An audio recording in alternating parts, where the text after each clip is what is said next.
Aula e hoje nós vamos prosseguir com o plano da validade. O terceiro requisito de validade do artigo 104 é a forma... Oi, a Bruna chegou?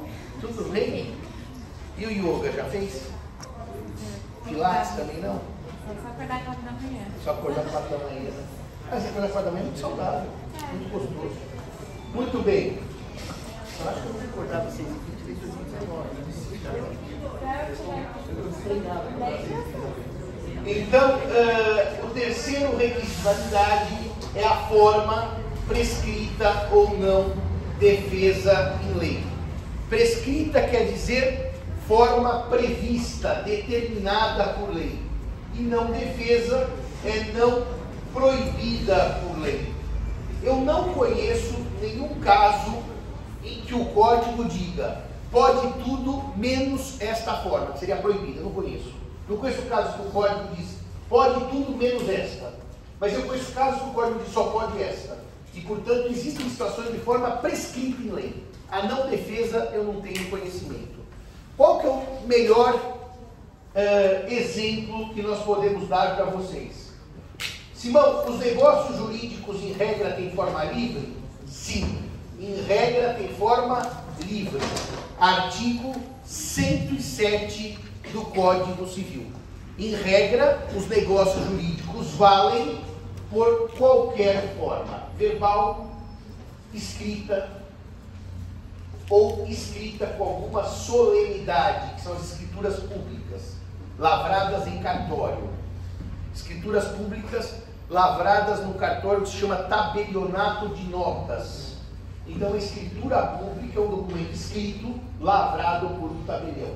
Portanto, além de escrito, ele é formal, solene, porque ele é lavrado por um tabelião. Então, os contratos normalmente valem, os testamentos têm uma regra especial, mas os contratos normalmente valem por qualquer forma. Tanto que eu já dei várias vezes esse exemplo, quando os senhores são transportados por ônibus ou por metrô, os senhores não assinam nada e valem. O contrato verbal, basta pagar a passagem e o contrato de transporte existe. Há um erro comum de achar que o contrato é um papel. O contrato não é um papel, é uma ideia. Eu digo, quero um pão de queijo, o vendedor R$5. Formou o contrato quando eu aceitei. Ninguém precisa assinar papel. O contrato escrito, ele tem um instrumento, mas está claro para vocês que o contrato não é um papel, o contrato é um acordo de vontades? Portanto, meus amigos, pelo artigo 107 do Código Civil, os negócios jurídicos têm forma livre, por isso que eu posso contratar o pão de queijo sem assinar nada. Está bem claro isso para vocês? Às vezes, a lei diz, tal contrato eu quero por escrito, senão ele não vale. Por que vocês acham que a lei às vezes vai exigir um contrato escrito, como exceção própria? Porque a regra é que o contrato tem forma livre. Por quê que às vezes a lei vai exigir um contrato escrito? Exatamente o plano de segurança jurídica. E mais do que isso, como complemento à sua resposta, se eu tenho um contrato verbal, eu posso ter dificuldade de provar o que eu combinei. Se eu tenho escrito, eu mostro que está assinado pelas partes. Então a forma escrita, ela dá segurança jurídica e fácil comprovação. Mas, repito, senhores e senhoras, vocês concordam comigo que seria inviável se a lei exigisse que todos os contratos por escrito? Imagine todos que entram no metrô, antes de entrar no metrô, assinarem um contrato. Não funcionaria o metrô de São Paulo. Você não conseguiria entrar num shopping center para ir no cinema se todo mundo tivesse que assinar um contrato. Portanto, o contrato escrito é fonte de segurança jurídica e permite comprovação da sua existência e do seu conteúdo. Tá? Simão, tem algum contrato que a lei exige de forma escrita? Tem um, pelo menos um, que é o contrato de fiança. O Código Civil, quando cuida da fiança, o senhor pega o código, vamos ver se eu sei de cabeça. Veja aí, esse é o artigo 819, 89. Diz, o contrato de fiança dar-se-á por escrito. Não vale a fiança verbal. Não vale. Agora, olha que coisa interessante. É 819 mesmo? Olha que coisa interessante. Eu posso alugar um imóvel, locação, verbalmente, porque a lei não existe forma escrita para locação. Agora, se eu quiser um fiador para aquele contrato, precisa ter o contrato escrito. Portanto, a locação, que é o principal, tem forma livre, porque a lei exige forma escrita. Mas a fiança, que é o acessório, que é a garantia do contrato, tem que ter forma escrita. Portanto, quando a lei exige forma escrita e eu não observo, nulidade. Nulidade. O problema de forma gera nulidade do contrato. Agora, o melhor exemplo de contrato, não só escrito, mas um contrato solene, porque eu preciso ainda fazer um tabelado de notas, por escritura pública, está no artigo 108 do Código Civil. O artigo 108 do Código Civil, quando ele cuida de negócios jurídicos que tenham por objeto bem imóvel, então reparem, não é qualquer coisa, é bem imóvel, cujo valor seja superior a 30 salários mínimos. Então não é qualquer imóvel. Hoje o salário mínimo está 1.100? Outro erro. Alguém sabe de cabeça? 1.212. Então 30 vezes 1.212, o senhor já fez a conta para que dá? 30.412. Não sei. É 30 salários, isso eu sei. 30 vezes 24. Dá mais de 36 mil. Eu gosto do direito, que sempre a gente arredonda. Se o imóvel der mais de 36 mil, ou seja, mais de 30 salários, eu vou ter que ter forma escrita e pública. Eu tenho que ir para o cartório fazer uma escritura de compra e venda. No cartório fazer uma escritura de doação. No cartório fazer uma escritura de permuta. Reparem. Os negócios jurídicos que tenham por objeto bens imóveis, pode ser um carro que vale 200 mil. Não tem regra para isso. Isso não está incluído na regra, porque carro é bem imóvel. Imóvel que valha mais de 30 salários mínimos. Os negócios jurídicos que visem a constituição, modificação, extinção de um direito real, como a propriedade, eu preciso de forma escrita e solene, escritura pública. Portanto, só para dar um exemplo para vocês. Se eu falar para a doutora Bruna, a senhora me vende o apartamento que a senhora mora, quanto vale? Mais de 36 mil reais vale? A gente não pode fazer validamente um contrato no meu escritório e assinar. O contrato de venda e compra de imóvel acima desse valor é no cartório, tabelado de notas por escritura pública. Está bem claro isso? A forma não basta ser escrita, tem que ser escrita e solene. Está bem claro? Agora, novamente, por que os senhores acham que a lei escolheu para... Vamos fazer um raciocínio em 3 etapas. Compra e venda de bens móveis, pode ser até verbal. Aliás, tem muita gente que compra e vende carro na boca. Não assina contrato nenhum, tudo bem? Compra e venda de imóveis abaixo de 30 salários mínimos, eu, em tese, vou ter só um documento escrito. E acima eu vou ter escrito e na forma pública, eu preciso no cartório. Por que os senhores acham que a lei escolheu tornar solene este negócio jurídico cujo objeto é um direito real sobre bem imóvel de valor superior a 30 salários mínimos? E por que se chama de espaço? Fala lá. Uma proteção dos bens de valor econômico maior. É isso, né? É uma proteção dos bens de valor econômico maior. Ou seja, no fundo, a ideia é, se eu for fazer um negócio jurídico de valor alto, é melhor não prestar atenção. E nada melhor do que me obrigar a ter uma escritura pública, passar por uma solenidade. O tabelião vai ler a escritura. No fundo, eu chamo a atenção para o negócio jurídico. Só que vocês concordam comigo que vocês são da geração, que eu já nem sei qual é X, Y, Z, W, K, mas que vocês falar que um negócio jurídico de alto valor é um imóvel é até um pouco ridículo. Porque hoje tem negócios jurídicos de grande valor que são puramente no papel, certo? Ações, debêntures, etc. Isso é uma tradição no fundo, da ideia de que o imóvel ainda tem um valor maior do que as coisas móveis. Então esse dispositivo, no fundo, ele acaba ficando um pouco anacrônico, porque hoje tem fazenda que vale bem menos do que ações. Mas a ação você vende com um clique no seu computador. A fazenda você fica para o cartório, por escritura pública. Estou entendendo que no fundo, um certo anacronismo. É uma certa herança do direito romano, mas mais do que isso, da noção de bem imóvel, terra, como um valor mais relevante para a família. Isso hoje é muito discutível. Mas tem um detalhe, discutível ou não, o sistema tem que ser cumprido. Se eu for vender uma casa de 35 mil reais, eu vou passar pelo 36, eu vou passar pelo cartório. Se eu for vender um lote de ações de 5 milhões, eu dou um clique e não vou passar pelo cartório. É assim que funciona o sistema. Sim. Senhor, eu sei que não são imóveis, mas você tinha comentado que embarcações aeronaves também tinham que fazer registro. Também segue a regra dos 36 mil? Não. Você pode comprar uma canoa. Eu já te explico. Os navios e as aeronaves, como lembrou o doutor, são bens móveis, mas que são sujeitos a formalidades dos imóveis, como por exemplo a outorga conjugal. O 108 não se aplica aos navios e aeronaves, porque trata de bens imóveis. Mas aí o senhor precisa ler, que eu não conheço a regra expressa. O Código da Aeronáutica, para ver se para aeronaves existem regras expressas, e eu não tenho dúvida que existem regras muito próprias, mas eu não sei de cabeça quais são. E nos navios, idem. Nós temos as regras da Capitania dos Portos sobre o registro, etc. Então, uma coisa eu te respondo com certeza: o senhor não aplica o 108, porque o 108 se aplica para imóveis. E mesmo um navio de 5 quaquilhões, para lembrar o tio Patinhas, 5 quaquilhões de reais, não é bem imóvel, então não está no 108. Mas tem regras próprias para navios e aeronaves que eu não sei de cabeça. Tá? Mas não pelo 108. O 108 o senhor não aplica a navios e aeronaves. Muito bem, mas tem regras próprias, sim. E, se não me engano, até no caso das aeronaves, fala assim, um contrato com a escritura pública, como no 108, e sem valor. Mas eu não sei de cabeça.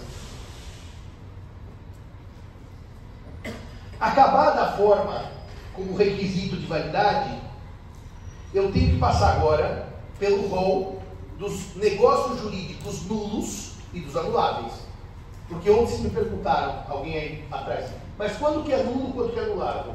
Então, o nulo vem descrito no artigo 166 e o anulável no artigo 171. Então, eu preciso passar para os senhores o rol dos negócios jurídicos nulos e dos negócios jurídicos anuláveis. Vamos começar com os negócios jurídicos nulos. O senhor lê para mim o artigo 166, doutor. Caput e depois os seus incisos.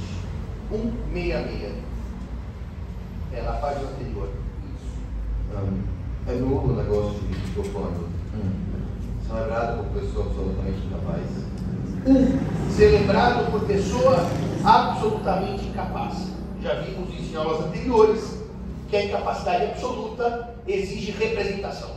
Se o menor de 16 anos, ou seja, com menos de 16 anos incompletos, praticar pessoalmente negócio jurídico, ele é nulo. Inciso 2, que também gera nulidade absoluta. For ilícito, impossível ou indeterminável o seu objeto. For ilícito, impossível ou indeterminável o seu objeto. Veja que com isso nós estamos passando pelas hipóteses do 104, certo? Partes capazes, objeto, lícito, possível. Então, se é ilícito, impossível ou indeterminado. Indeterminado. Vamos lá. Terceiro, o motivo determinante, comum a ambas as partes, for ilícito. Agora, aqui, nós podemos imaginar um motivo comum às partes.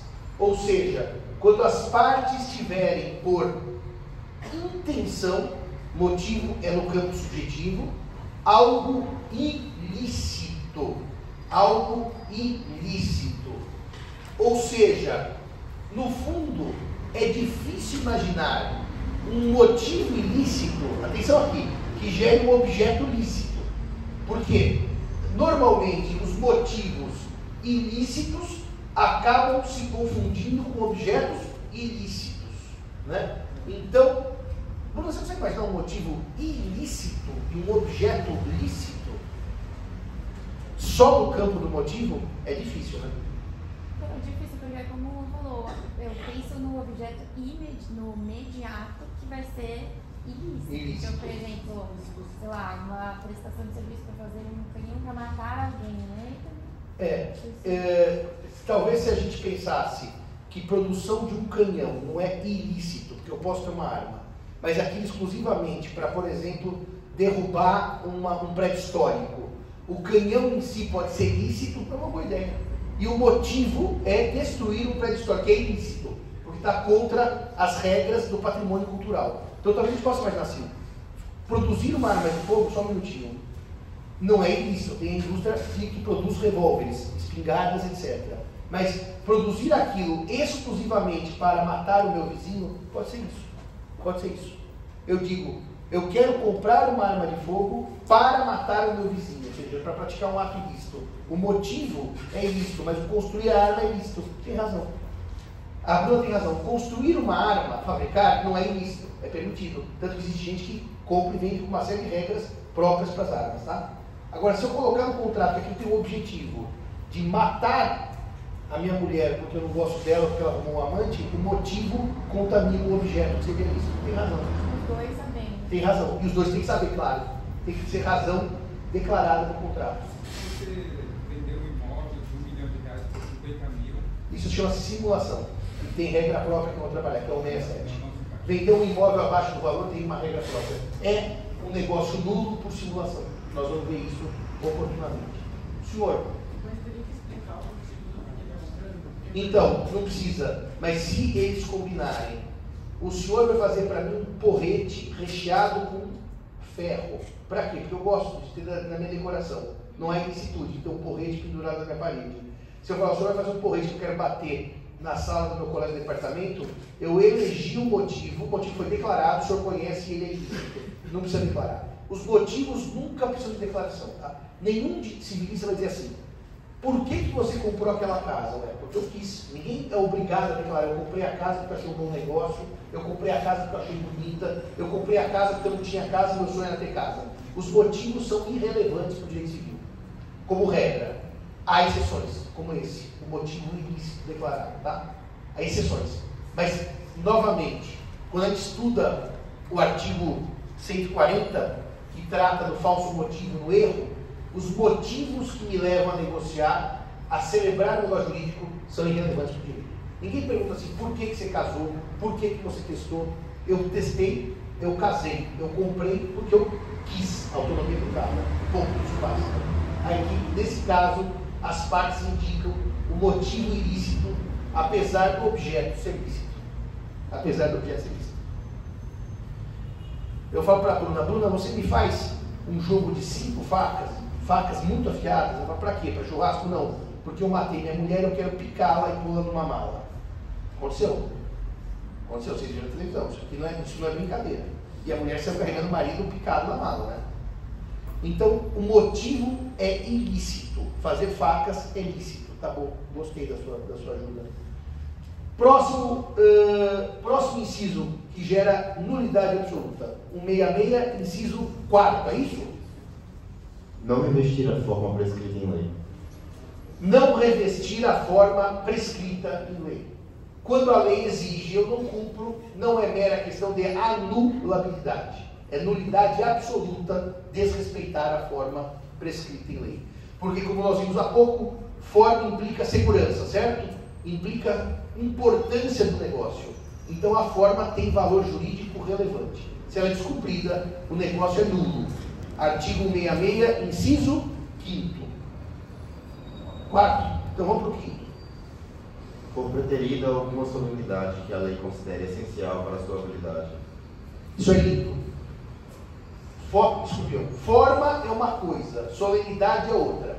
Eu quero dar um exemplo do que é uma solenidade. O Código Civil permite que as pessoas cegas façam seus testamentos. Eu já quero avisar vocês, muito cuidado com o termo correto. Os senhores não podem chamar cego de deficiente visual, porque a cegueira é uma deficiência visual. Todos nós que temos ou óculos ou lente de contato, temos deficiências visuais, em graus maiores ou menores. Então, se vocês dissessem, o deficiente visual precisa testar por forma pública, é um erro, porque eu sou deficiente visual, porque eu tenho astigmatismo e miopia e posso testar livremente. Então, a gente precisa usar as palavras da lei. O cego, que é aquele que tem deficiência visual no grau máximo, só pode fazer testamento em cartório, por forma pública. Por quê? Por quê? O testamento é um documento escrito. Não há, no Brasil, testamento por braille. Então, a pessoa cega tem que ter uma garantia de que o que ela falou está escrito ali, para que ela não seja enganada por alguém que escreva o que ela não quer. Então, O cego vai ter um testamento por forma pública, isso é forma, tá? Já foi dito, mas com uma solenidade, que é uma dupla leitura. Solenidade quer dizer, é um complemento formal. O testamento é lido pelo próprio tabelião e é lido por uma das testemunhas de confiança da pessoa cega. Aquela dupla leitura garante que ele vai ouvir que o que está escrito é o que ele efetivamente quis que ali estivesse. Entenderam que formalidade é a formalidade, como diz a lei, é a dupla leitura. Porque o testamento de uma pessoa que não tenha deficiência visual em grau máximo, que é a cegueira, é lido uma única vez. O do cego é lido 2 vezes. Isso é uma formalidade do ato. Querem ver uma outra formalidade? Exigência de testemunha. Alguns negócios jurídicos só valem se houver testemunha. Vou fazer uma pergunta, senhores e senhoras. O contrato, para valer, precisa ou não precisa de testemunha? Em regra, não. Se precisasse, toda vez que eu compro um pão de queijo, você vai ter um contrato válido por deficiência de forma e de testemunha. Não. Mas os testamentos precisam. Por exemplo, não há testamento válido sem 2 testemunhas, pelo menos. Isso é uma solenidade, é uma formalidade que a lei dá a alguns negócios jurídicos. Então, senhores, quando a forma é inobservada, o negócio é nulo. Quando as solenidades são inobservadas, o negócio também é nulo. Um testamento sem testemunhas. Um testamento de pessoa cega que não foi lido 2 vezes. Está claro o que é forma e solenidade? A solenidade é um plus que complementa a forma. É algum requisito que vai além da forma. Existir testemunha é uma formalidade ou uma solenidade, se assim quiserem. Portanto, toda vez que a lei exigir algo para garantir segurança jurídica e esse algo não é observado, seja forma ou seja solenidade, o negócio jurídico é nulo. Tudo bem? Não há contrato que a lei exija testemunha. Não há. Não tem nenhum contrato que ele diz assim, ou tem testemunha ou não vale esse contrato. De contrato de doação, compra e venda, permuta, não tem. Mas testamento, todos os testamentos são testemunha. E são negócios solenes e formais. Tudo bem? Entenderam a diferença? Só uma perguntinha antes da senhora perguntar. Por que vocês acham que a lei trata o testamento? É muito importante isso. Que é negócio jurídico e o contrato, que também é negócio jurídico, de maneiras diferentes. Por que o contrato pode ter forma livre e o testamento tem forma escrita? Por que o contrato tem forma livre, sem testemunha, e o testamento, além de forma escrita, tem que ter testemunha? Por quê? Por que essa diferença de tratamento de formalidade e solenidade entre os contratos e os testamentos? Mas interferindo nesse terceiro, o contrato também pode interferir. O contrato pode interferir. Se eu pegar um contrato e vender uma casa que vale 10 para minha amiga por 1, para simulação, porque eu quero tirar dos meus filhos, prejudicar meus filhos, o contrato é verdade só para os efeitos dos contratantes. Mas o problema não é dos terceiros. O problema qual é que é? É que quando o contrato, quando o testamento foi executado assim, uma das partes vai estar, a parte vai estar morta, então não vai ter como compensar. É só isso. É muito complicado porque o morto não está aí para explicar o que quis dizer. E o testamento só é eficaz quando dá morte. Lembre-se dos 3 planos? O testamento existe, cumpridos os requisitos ele é válido, mas ele é ineficaz até a morte. Tanto o testamento é ineficaz até a morte, que eu posso revogar meu testamento a qualquer tempo. Eu não sei se vocês sabem disso. A gente fala assim, professor, eu vou fazer um testamento, e se depois eu me arrepender? O testamento, antes de eu morrer, não produz nenhum efeito.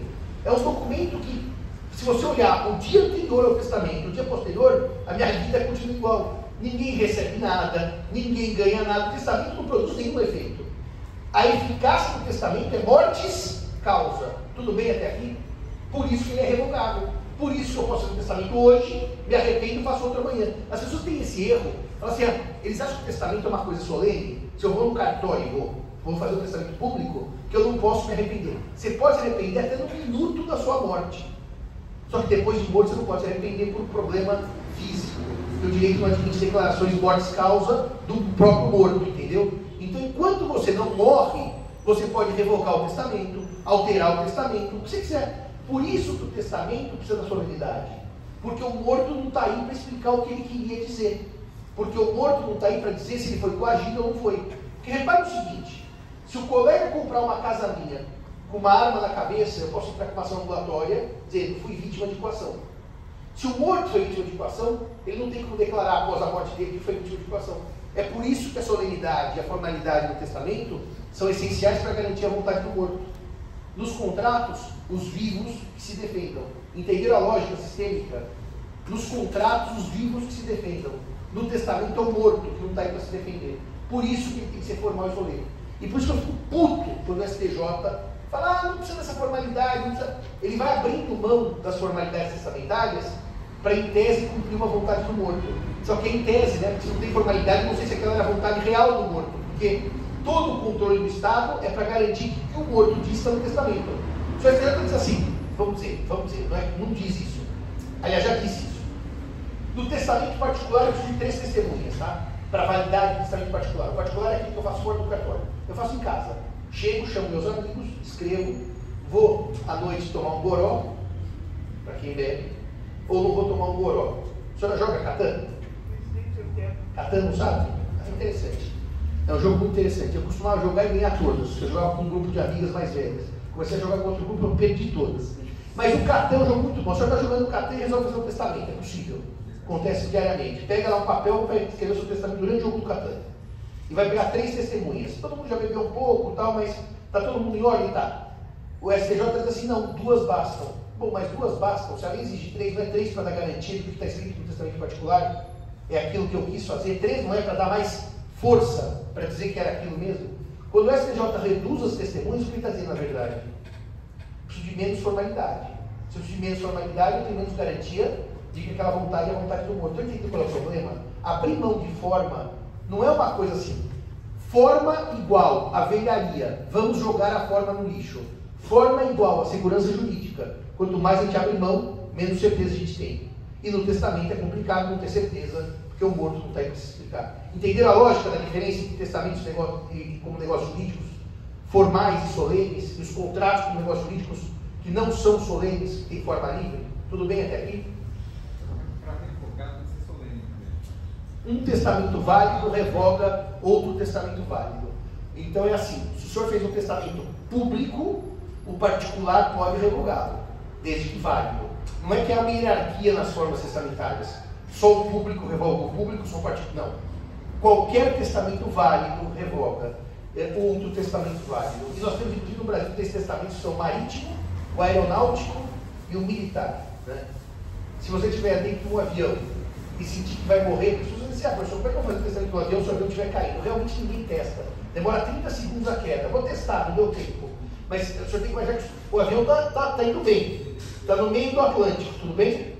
Eu estou passando mal e eu vou morrer, não o avião inteiro. Porque se o avião inteiro cair, acabou. Não vai ter testamento. Então daí você fala assim pro comandante, estou morrendo, quero testar. Ele pega, é uma coisa muito comum, todos os dias acontece. Ele pega o livro, o diário de bordo, faz seu testamento, assim, isso é muito comum. É praticamente uma coisa do dia a dia. Comprar um pão de queijo e testar no avião. E o outro mais comum ainda é testar na guerra. Você está lá, você toma um tiro, daí você chama 6 camaradas e fala, vamos testar. Isso todo dia também acontece, é uma frequência incrível. Comprar pão de queijo não, mas testar na forma militar, não, por telefone não pode. Não pode abrir vídeo, nada.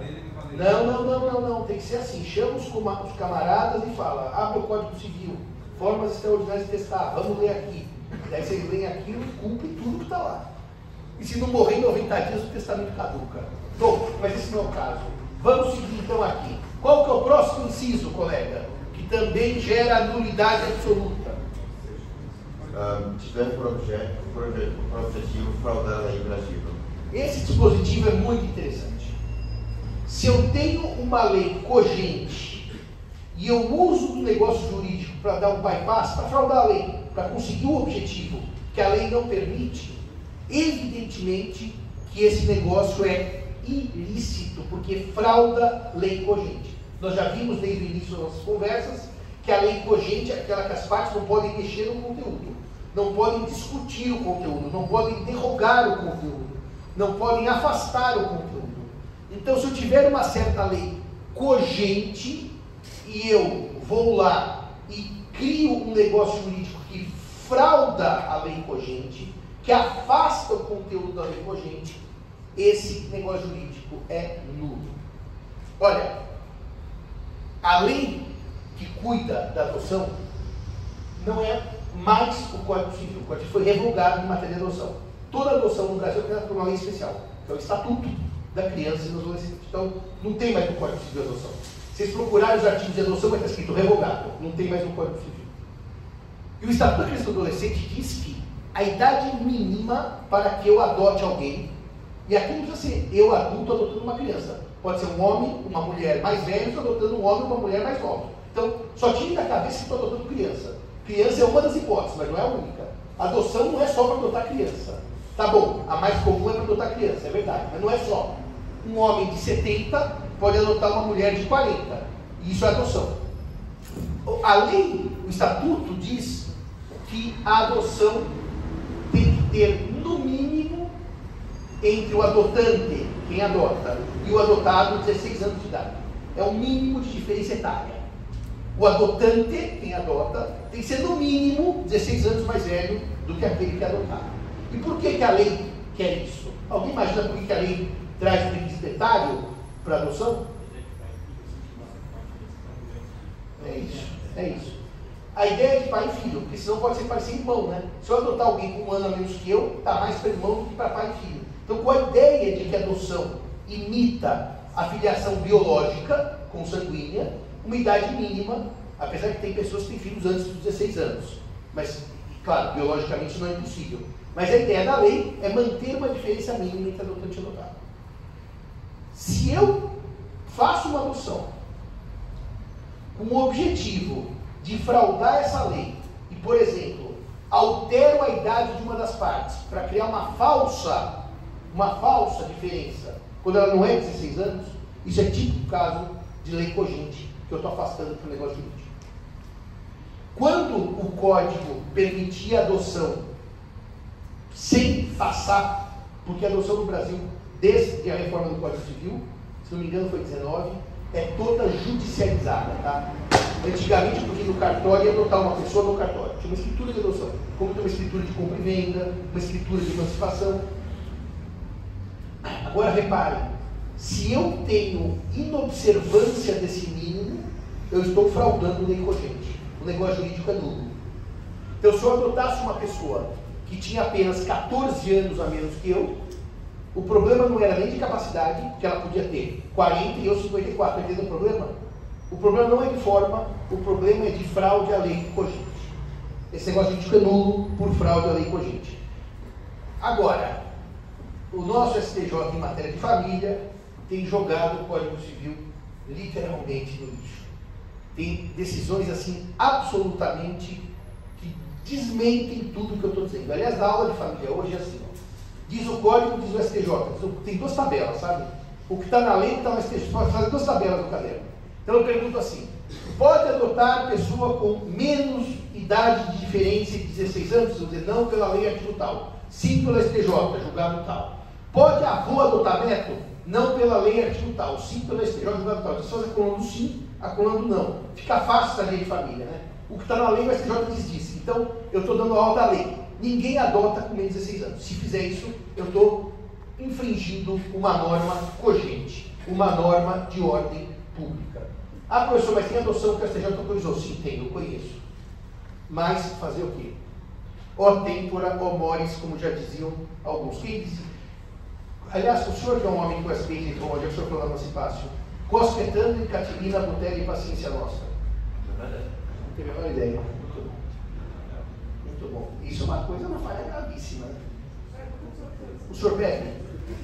Não bebe também. Outro. Abstêmio. Já temos dois na classe.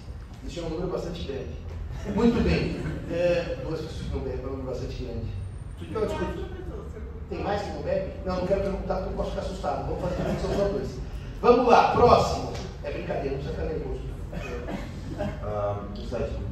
A lei taxativamente declarar nulo ou proibir a prática sem combinação sim. Esse artigo é nulo. Se a lei disser é nulo, está escrito é nulo, não temos dúvida. Chama nulidade textual, que está escrito textual que está no texto. Só que olha que bonitinho. Se a lei disser não pode, é nulo. E não está escrito é nulo, está escrito não pode. Então, só tome nota técnica. Nulidade textual está escrito é nulo. Nulidade virtual está escrito não pode, que é a mesma coisa que se tivesse escrito é nulo. O não pode é nulo sem que a lei diga é nulo. Eu brinquei porque o nosso estagiário Vinícius está indo para aquele acordo com a faculdade de Lyon, que a pessoa passa 6 meses fora, né? E ele falou que ele nunca bebeu. Eu falei, olha, meu filho, ir para a França, eu vou tomar um copo de vinho e morar 6 meses, então nós estamos ensinando ele a beber. Não sei se foi uma boa conduta, mas como eu já tenho 23 anos, não é crime nenhum ensinar alguém de 23 anos a beber. Então começa com o rosé, que é mais leve, vamos dando uma aula de como embebedar o rapaz. Ele saiu feliz daquele almoço, eu senti que ele saiu mais confiante. Então, quando a lei diz não pode, é nulo. Nulidade virtual, porque não está escrito. Quando ela diz é nulo. Nulidade textual. Tem essas duas formas de nulidade absoluta. Porque eu já vi alunos falando, professor, mas a lei diz não pode, é nulo ou é anulável? 166, inciso 7 me explica, é nulo, não pode igual a nulo. Sinônimo de é nulo. Fechamos as hipóteses do nulo. Temos então os anuláveis, que acabou, né? Acho que é o inciso 7, não é o último, né? É o último, né? Sim. Eu ia perguntar se tem algum interativo de inserir vigente ou não. A sua pergunta, eu brinco que é a pergunta do show do milhão, quando o Silvio Santos fazia o show do milhão. Tem algum critério objetivo para distinguir uma norma cogente, inafastável, interrogável, de uma norma dispositiva, supletiva da montaria fácil?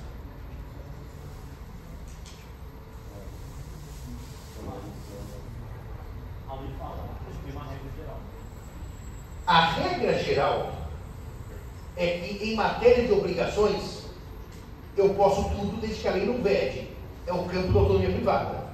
Então a lei não precisa escrever em cada artigo, a regra é essa se não houver disposição contratual em contrário. Não precisa por vírgula, se não houver. Não. Quando ela diz não pode, ela diz não pode. Então, por exemplo, na lei do inquilinato, ela diz que é nula a cláusula que impeça o inquilino de promover ação revisional renovatória. Nula. Ela está impondo uma sanção. Um não pode. Então, em regra, mas assim, a sua pergunta é muito difícil, por quê? Porque em regra você vai olhar uma norma contratual e vai dizer, eu posso afastá-la, porque no contrato prevalece a autonomia privada. Só que, excepcionalmente, o próprio texto de lei vai dizer que o senhor não pode, se o senhor afastar aquilo é nulo. Agora, essa é uma resposta simplificada.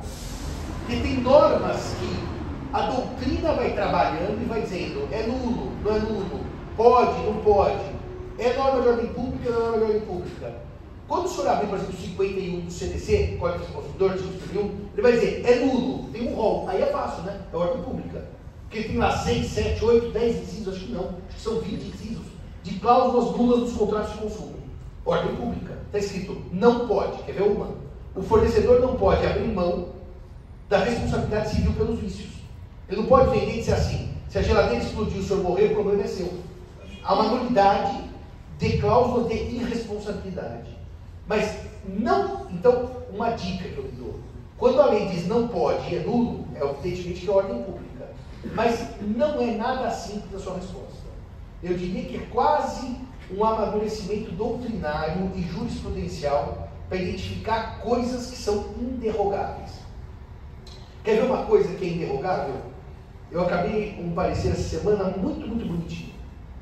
A boa-fé nos contratos, ela é derrogável ou ela é inderrogável? A boa-fé como norma de conduta dos contratantes, como norma ética de conduta, como norma de agir corretamente para com outro contratante. Ela é uma norma dispositiva, que eu posso abrir mão, eu posso escrever no contrato, as partes combinam que não agirão com boa-fé. Ou eu tenho uma norma de ordem pública. Quando o senhor lê a função social do contrato, o parágrafo único do artigo 2035 vai dizer: nenhuma convenção prevalecerá, olha aí, ordem pública, se contrariar a função social do contrato. O senhor não tem dúvida com a ordem pública, está escrito: nenhuma convenção prevalecerá. É um imperativo, certo? Então, o que contraria a função social do contrato fere a ordem pública. Então, eu não posso combinar, afastar a função social do contrato. A boa-fé não está escrito isso. Mas vocês vão concordar comigo que a cláusula de boa-fé, ela é básica ao sistema. Chancelar a má-fé por meio do contrato, podemos agir de má-fé e tudo bem, isso fere uma ideia de justiça e de ética contratual. Então eu não tenho dúvida que a boa-fé não está escrito como na função social. Ela também gera uma regra de ordem pública que as partes não podem revogar. Posso fazer um comentário sobre isso? A Bruna vai fazer um comentário enquanto eu tomo água. Faça, Bruna. É bem importante essa observação, porque, óbvio, as partes nunca escrevem no contrato, não, vamos agir de boa fé. Mas é muito comum que nas disposições gerais, lá no fim, as partes coloquem nenhum comportamento das partes alterará esse contrato, toda alteração tem que ser escrita. Mas, se eventualmente as partes, por 10 anos, se comportam de um jeito, elas nunca escrevem o que elas fazem. Será que essa cláusula afasta a incidência da boa-fé? Porque uma das funções da boa-fé é a criação de direitos, de deveres também para as partes, com base num comportamento reiterado. Então, esse jeito sutil de afastar a boa-fé no contrato, teoricamente é nulo, mas vocês vão começar a trabalhar bastante com isso, vocês vão ver que todo mundo coloca. Então, era essa cláusula que eu estava analisando. As partes dizem assim,